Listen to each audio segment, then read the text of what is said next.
welcome or welcome back to another episode of For You From Eve. I feel like I honestly haven't said that in a minute, to be honest with you. But if you're new here, my name is Olivia Eve. I started this podcast 4 years ago. I upload episodes every single Friday. Sometimes I do guest episodes, sometimes I do solo episodes. I might be doing 2 episodes a week. I might be doing some pretty exciting things coming up, honestly, but if you're new here, you really don't care about the exciting things and you just want to get into the topic, which we will get into.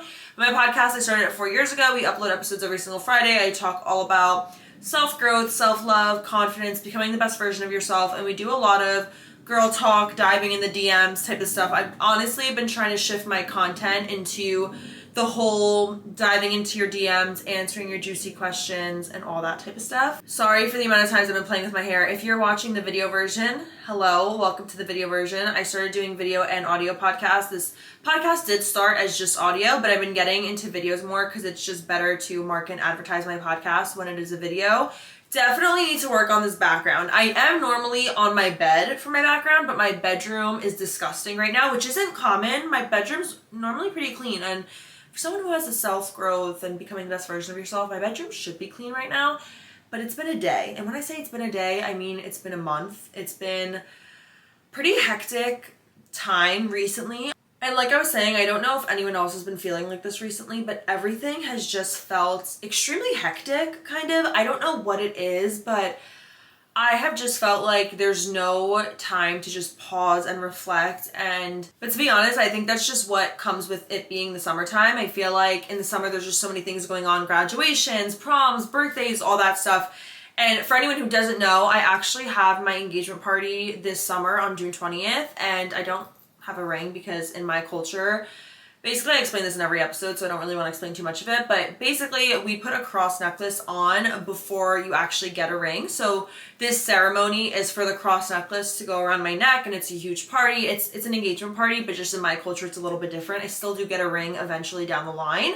I don't know when, but I'm just kind of letting you guys know what I'm celebrating, what I've been planning, and all of that stuff, because it's been a lot. And there was honestly so much. If you guys are brides-to-be or any type of wedding planning, this isn't even close to wedding planning, but there was definitely a lot of stress with planning. And so I was dealing with the stress of planning, and I've been going through a lot with just my podcast and my career and just everything in general. I think that the podcasting and social media industry has just taken a really big change, and it's been taking a really big shift. And for anyone who's been in the podcast industry for a while, I think that we are now noticing this shift, and we don't know what to really even do with ourselves because it's very out of the industry that we know. I don't even know if that makes sense, but basically I've just felt very lost with what steps to take next with this podcast. I have a lot of ideas, and I just feel like I'm not motivated to execute them because I'm trying to figure out what's the best way to do it. Now, if you are listening to my podcast, obviously, thank you so much. Please make sure to follow me on all my social medias. Everything is at For You From Eve. I have a For You From Eve Words account. I have a For You From Eve Clips account on TikTok and on Instagram, where I post all of my clips for my podcast and all of that. So if you're interested in those types of videos, definitely go follow. My Words account is mostly just quotes, and then I post every single day on YouTube, on TikTok, and on Instagram. I am very, very consistent, and I also post on my Substack as well. So go follow me on all those channels. Everything is linked down below. But I want to get into the diving into the DMs episode because I have quite a few interesting DMs from you guys. A few of them scared me. Like, I'm scared at a few of them. I'm looking at my phone right now because I'm kind of going through. I'm not gonna lie. A few of them are a little bit scary, and I'm like, girls, what are we actually doing? What is going on? But we're going to go through them. This is a judgment-free zone, and I'm going to be super honest and real and raw with you guys about all of this. So I want to just honestly get right into it. If you guys don't know what my diving into the DM series is, it's very self-explanatory. I go onto my Instagram DMs, and I have you guys ask me a bunch of prompts and just situations that you're going through, and I will go ahead and answer them in my show, and I give you guys advice on what I would do in that situation or give you a different point of view. So we are going to get right into it. And I keep everything anonymous, so I'm gonna read this person's situation, and then we're gonna go ahead and dive right into what she should do and what we think she should do. And I think it's also just, as the person who submitted this, it's probably comforting to know that other people are probably gonna relate to you. So let's get into it. She said, "These last few months, I have been working on my mental and physical health. I feel as I'm growing, while I feel that my boyfriend of 3+ years isn't growing. He's a little younger than me, so I do give him a lot of slack on that. We've been dating for over 3 years. We've been living together for 2 years now. He used to make a lot of dumb decisions that have led him to no longer have a vehicle. He just got his license back from being suspended. He isn't good at saving money. He dropped out of high school to do a blue-collar job. I see him trying to do better with reading his Bible and saving money, but sometimes I'm scared that one day I'm going to snap and not want to be with him anymore. I don't know what to do. I tried helping and supporting him. I had to pay for everything to support us. And then we had to move in with one of my family members. I feel stuck and I want him to do more. Okay. Let's breathe. I'm going to take a sip of coffee before I answer this. Got my phone stand here. I'm putting my phone on my phone stand and I'm dissecting this. I feel like a real, I don't even know right now. Okay, so let's go through this. First thing I want to say is I saw this quote once by Matthew McConaughey, and he said, sometimes in a relationship, one person's running while the other person's walking. And I feel like this is just one of those situations. I think that right now you're running and your partner's walking. I think that you know a little bit more of what you might want from life. I think that you are working on yourself, your mental, your physical, all that great stuff, and that is so amazing. You have obviously decided to forgive your partner for a lot of things that might have been his past. And I think that it's amazing to forgive someone for their past and not continuously look back on their past or make them feel guilty. But I do also want to say that you have to make sure that you're communicating these things with your partner. So the first thing I want to say is dropping out of high school to do a blue-collar job. If he drops out of high school, he's clearly very young. There's nothing wrong with a blue-collar job. That's one thing I want to say. I think blue-collar jobs are honestly some of the careers of some of the most hardworking men that I know. I feel like not having a degree is totally okay. I think that degree doesn't equal success, so I don't think there's anything wrong with having a blue-collar job. I still think that is a really great way to make money and work and learn a trade and be really good at it. And maybe after a certain amount of time, you go to trade school and, all that stuff. Now, where I kind of get thrown off, obviously, if he's dropping out of school, he's very young. So you guys might have not made the best decision to even live with each other that early on. I am a firm believer that you should not live with each other until you're actually married. Now, I don't think there's anything wrong with people who live together before they're married, but for my personal life, I don't think you should live together until after you're married. And I know that's very controversial, and a lot of people are going to say, well, how do you get to know your partner? Trust me, if you are in a very healthy and great relationship, you are going to get to know your partner enough before living with them. Trust me. There's still so many things you're going to learn about your partner after you live together 100% that maybe you didn't know beforehand, but I'm telling you now, me and my boyfriend have only been dating 1 year, and I kind of have an idea of what I'm already going to hate about when we live together and what I'm going to love. And I just want to say, I think that living together in high school or even in college is really, really soon. I do feel like obviously everyone's situation is really different. I'm not asking you to now move out with him, but I do think it's very okay to just lay ground rules and tell him how you're feeling. I think a lot of the time women as well, we feel a lot of things, but we don't tell our partner how we're feeling until we have that moment of snapping. Now, if you're telling him how you feel and he's just doing the same thing over and over again, he does not value what you want as much as you might value what he needs. So I feel like you need to kind of take a step back. If you're constantly communicating with him how you feel and he's not giving you that change or that hope of the change, then you have to just realize, okay, he clearly is not into this the way I am, because the right man will do anything in his power to not lose you. So if you're asking him to do certain things for you, and he's not doing them, like planning a date night or whatever it might be, obviously there's different lengths to it, but I think you should be super, super aware of what he's not getting done for you. I also just think that supporting a man as a woman is just a very different kind of pressure that we are not meant to hold or carry. Now, if that is your situation, if you are a woman and you financially support your man, what is your man doing? Is he building? Is he at a stag? Like, what is he doing that he cannot provide for you? I want you to ask yourself that, because if you're providing for him, is he doing something super important where he can't provide for you? Or has he just been figuring it out for too long? Because a lot of the time men will say, I'm trying, but really it's just their excuse of nothing's working out for me, and they're always starting over. If a man has ambition and hope and everything to provide for you, guess what? He's going to. It might not be right now, it might not be a year from now, but he is, because that's his goal. Now, if a man is comfortable because you're providing for him, Why would he go out of his way to do other things? And this is why also I think living with your partner before you're married is a big no, because you're gonna not take those other steps of like getting engaged, and they're gonna think, why do I have to get engaged and marry this girl if I'm already getting everything that I want from her? Like, I don't have to take that next step. She already lives with me. She provides for me. She cooks for me. Everything that we would be doing if we were married, we're already doing now. So why am I gonna take that extra step and grow in that way?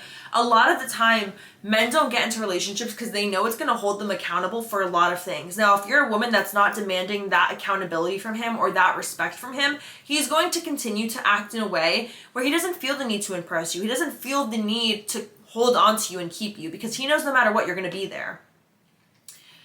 I think what you need to do before just snapping and ending things is talk to him about how you feel and have a lot of grace with it. Have a lot of compassion, because you don't know exactly what he's going through, and it can be very difficult for a man to be working and figuring his life out and all that stuff. So figure out what it really is that you want from him and what direction you want him to go in, and talk to him about it and be open to hearing how he feels. Maybe he's really, really happy with his blue collar job and he doesn't want to do anything else. He just wants to excel in that. But you need to talk to them and communicate before you completely shut yourself off and shut the relationship off, because then you're the one at wrong and you're the one not giving it a fair chance. So if I were you, I would talk to him about what you want to change, and if it's not changing, just step out of the way. You're so young. Trust me, you are so, so young. You have enough time to start over. The next piece of advice that I have here is relationship advice, yada, yada, yada. Could you do an episode on how to navigate a relationship you're already in, specifically jealousy, keeping God centered in the relationship, entering a new chapter in life, and how to do that together? I love questions like this. I feel like I'm the happiest I've ever been. I think I'm in a very healthy relationship. We have our fights, we have our arguments, we have not our best moments, but at the end of the day, I think that we are very big on keeping God in the center of our relationship, and I'll share with you guys how. So if you're already in the relationship and you feel that there's a lot of jealousy, I want you to kind of try to figure out, what is that jealousy coming from? Is the jealousy coming from the lifestyle you're living? Is it coming from someone's past history? Like, what is that jealousy coming from? Did someone cheat and you forgave them? Did you get cheated on in the past? If it's anything from your past, I'm going to be the one to tell you now, this person that you're currently in a relationship with does not deserve to put in the work to patch up what somebody else broke. And I know that's kind of like a hard thing to hear and be like, well, they wanted to fix this. And I'm sure no one wants to fix a broken heart. Okay. No one wants to fix a broken heart. They might want to be the one on your side when the heart's getting healed, but they don't want to like spend all their time and energy fixing your broken heart. They should just be who they are, and you shouldn't blame them for what happened to you in the past. So if you're feeling jealous because of past things, you need to get over those past things before involving your partner in it. So obviously you're already in the relationship. You're not going to break up with them to figure this out, but you just have to realize, this is my partner who has never hurt me. I'm not going to treat them as if they are the person in the past that did hurt me. So that's 100% something to think about, is you cannot get jealous with your current partner because of past partner issues. Now, if you're jealous because of the old relationship they had, or maybe you're jealous of just them as a person, maybe they're have a different family background, a different financial background, and you're jealous in that way. I think if you're jealous in that way, just completely cut that, because if your relationship works out, that is now your life as well, and it's something you get to share together. But if you're jealous in a way of their past and their history and who they used to date, you need to realize that you're going to completely sabotage the relationship yourself by doing that. Because one, no man wants an insecure woman. They don't want a woman that is constantly questioning herself, questioning her worth, or putting herself down and putting other women's name in their mouth. Like, no man wants that. Men want a high value woman. A man wants a high value woman, not a boy. A man wants a high value woman. So you need to practice being that high value woman for that man. So even if you're constantly thinking about his ex-girlfriend or the girls at the bars that he sees or the girls he's friends with, you need to be the one, even if you are thinking about it while you are with him, you need to be the one to not bring it up. You need to be strong enough to simply not bring it up, which is easier said than done, because I'm sure there's a lot of situations where you want to ask a question or you come up with a new scenario or whatever it might be. You are only going to hurt the relationship, and your partner's going to think, why is she so obsessive with X, Y, and Z? So you need to realize that all these things that you're feeling, just pray to God about it. And that's how you keep a God-centered relationship, is one, praying together, which is one of the most intimate things that you can do with someone. It took me Me and my partner pray together. We've both never prayed with anybody ever before, which is like such a funny thing to say, but we pray together. If we have a really big issue, we pray about it together. You have to realize it's you versus the problem. If you're home and you're overthinking about a situation with your partner, don't even talk to your partner about it. Talk to God about it first, because sometimes God will kind of ease your mind and you'll be like, okay, this isn't even worth bringing it up to him. And great, now you just avoided a fight. So that's something I've been doing, is sometimes I'll be thinking of something and I'll get mad at my boyfriend. Like, my boyfriend's literally at work and I'm just at home mad at him. And I'm like, oh, why did I think of this stupid thing that he did or that he said, or I saw something that I didn't like, or whatever it might be. And I'll get in my head about it, and then I'm like, before I bring it up to him, and now I'm gonna be this toxic, suffocating girlfriend, let me just deal with it myself. Let me talk to God about it, open up my Bible, do a prayer, and I'm sure I'll be just fine after. And that is exactly what I do. Like, I will just open up my Bible and I'll talk to God about it, and then I'm like, you know what? I don't need to bring this up to my boyfriend anymore. Like, I'm over it. Like, that was just not even worth the conversation. And I think a lot of the time, so many fights that happen, you realize afterwards weren't even worth the conversation. So it just becomes like silly and stupid and funny. So in order to keep a God-centered relationship, you need to go to God before you go to your partner about a lot of things, and kind of find a new perspective in the way that you're feeling. And then just realize it's you versus the problem with your partner, and with God in the center of it. And when God is in the center of your relationship, you're not going to do things to get back at each other. You're not going to be toxic. You're not going to try to make the other person jealous. You're going to hate fighting with your partner. And I think that, you know, like you said, entering new chapters in life and how to do it together, that is one of the most exciting things to do. Like, me and my boyfriend have only been dating a year, and I still feel like we've gone through so much together, which is just so funny. Like, we're both in our 20s. He's right now building his career. I'm building my career. We have really stressful, bad days sometimes where I'm struggling with my career or he's struggling with his. And it's like, we're taking these new chapters in our careers together, and we have our engagement party this summer, and these are new chapters that we're taking together.